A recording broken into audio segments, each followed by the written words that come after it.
చూసావా దీని తెలివి? దీంతో నేను ఏగలేకపోతాను. మీరే ఏదో ఒక సొల్యూషన్ చెప్పండి. రేయ్, నాకు తెలిసిన పని మనిషి ఉందిరా. ఏమంటది, కొంచెం తిక్కదిరా. ఎవరో రత్త పని మనిషి అయితే చాలు. తీసుకోండి బాబాయ్.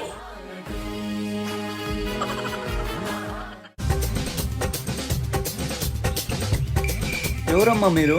పియ్యం కావాలన్నారుగా, అందుకే వచ్చా. పియమ్మా? హో, పని మనిషా? ఇంతకీ మీ పేరు? రిచ్చక్క. అదేంటి కొత్తగా ఉంది? మేం పేదోళ్ళం కదా గారు, మా బతుకుల్లో ఎట్లా రిచ్ ఉండదు, కనీసం మా పేరులైనా ఉండాలిగా. అబ్బో సర్లే, పని చూసుకో.